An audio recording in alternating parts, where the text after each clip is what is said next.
Enfin, Monsieur Vladimir Poutine prend la parole et explique en long et en large les raisons pour lesquelles eux n'ont pas intervenu après l'arrestation de Monsieur Maduro Nicolas. Partagez cette vidéo dans tous les coins, famille. Likez surtout. Très clair. D'abord, il faut commencer par les faits, pas par les émotions ni par la propagande. La Russie n'a jamais signé avec le Venezuela un pacte de défense mutuelle.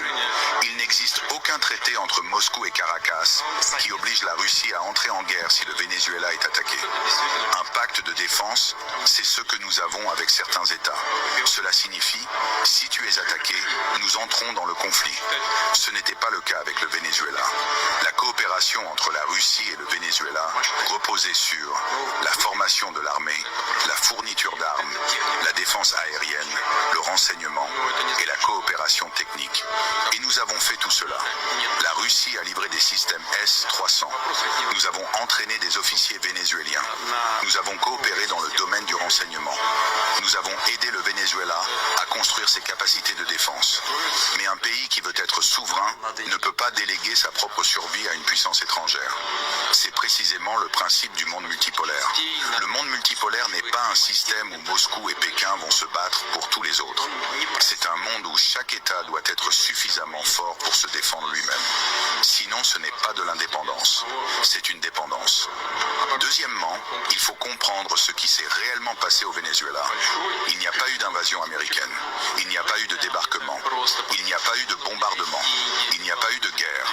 Il y a eu un effondrement interne du pouvoir.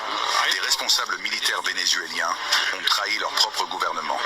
Ils ont remis leur président. Ils ont ouvert la porte. Quand l'armée d'un pays décide de ne pas se battre, quand ses généraux livrent leur propre chef d'État, aucune puissance extérieure, ni la Russie, ni la Chine, ni personne, ne peut changer cela. Même avec un pacte de défense, il faut une demande officielle. Il faut un État qui résiste. Il faut une armée qui combat. Or, cela n'a pas existé. Vous ne pouvez pas forcer un pays à se défendre contre sa propre trahison. Troisièmement, on parle beaucoup d'humiliation.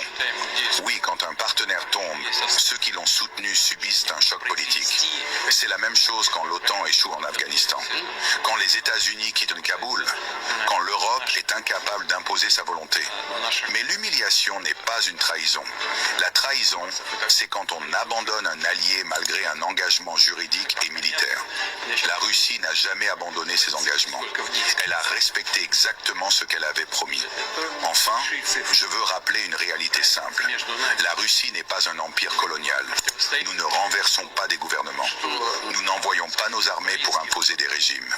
Nous aidons les pays à se tenir debout. Nous leur donnons les moyens de se défendre.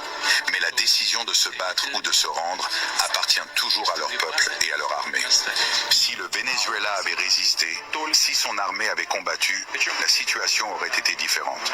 Mais on ne peut pas sauver un État qui s'effondre de l'intérieur. C'est cela, la vérité géopolitique.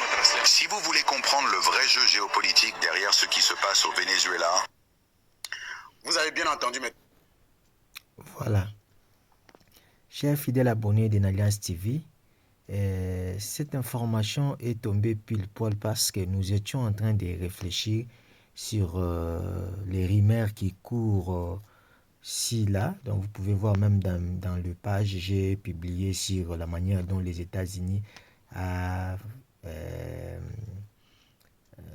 avaient fonctionné pour aller arrêter les présidents vénézuéliens là. Donc voilà. En réalité, Poutine, ça se voit qu'il suit aussi ce qui se passe dans les réseaux sociaux, ce qui se disent en fait. Voilà. Donc il est sorti pour aller répondre, en tout cas, sur le rumeur qui sort dans les médias, comme quoi que Russie, son armement, son système de trucs est défaillant. Regarde, les Américains ont entré facilement, ils ont détruit, ils ont arrêté tout ça là, parce que Venezuela, ils étaient liés en Russie, tout ça là. Donc voilà un peu, il sort, mais très sagement, regarde la manière dont il parle, hein, la manière dont il explique. Il taquine pas, mais il dit que des vérités, quelque part, comment est-ce que les États-Unis a échoué et tout. Donc ça doit nous interpeller, ça doit vraiment nous interpeller. Ici, je suis en train de parler à mon public qui m'a fait confiance que ça doit nous interpeller dans quel point? Dans le point où nous voyons les États-Unis qui se fâchent déjà contre le Rwanda par rapport à le manquement du Rwanda des accords signés. On ne sait pas qu'est-ce qui va se passer. Est-ce qu'ils vont aussi limoger Kagame sur les chaises de la présidence pour chercher peut-être créer une genre d'opposition? Peut-être, on ne sait jamais. Est-ce que ça sera l'arrestation? Parce que Kagame a beaucoup des infractions commises, donc lui et son gouvernement et surtout ses alliés M23 et les autres. Donc on ne sait jamais. Mais d'un côté, nous voyons le même Kagame chercher à s'allier en fait, à s'allier à Russie en fait.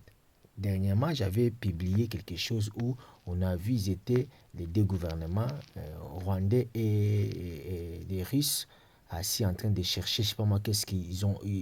Enfin, pour finir, Kagame avait constaté que les Américains l'ont lâché.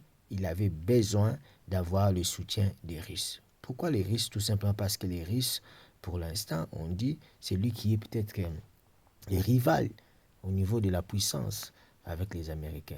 Mais j'ai conclu ceci en disant, ils se trompent. Réellement, jusqu'à aujourd'hui, même la Russie sait très bien que les Américains sont très, très, très forts là-dessus. Très, très forts, vraiment. Voilà. Donc, c'est pourquoi vous allez voir que entre les deux présidents, Vladimir Poutine et Donald Trump, donc ils se connaissent. Ils savent des puissants, parce que s'ils se mettent en contradiction et ils se battent, ça va être chaud, ça va être une guerre que vous n'avez jamais, jamais entendue. Je ne sais pas, nous risquons même d'entrer dans les prophéties où on dit un quart de la Terre sera éliminé. Est-ce que ça sera cette guerre, la troisième guerre mondiale? On ne sait jamais. Alors on doit faire attention. Nous devons rester vigilants sur ce que Kagame est en train de faire.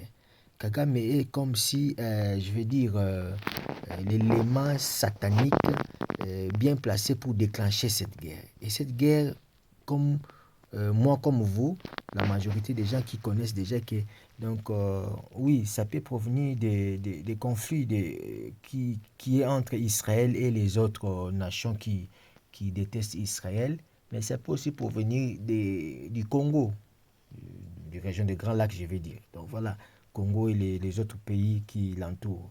Donc nous devons faire attention, restons vigilants. C'est 2026 où il y a trop de prédictions, même la prophétie biblique détaille beaucoup de choses qui vont se réaliser cette année. C'est l'année vraiment des jugements, donc soyons prêts et vigilants.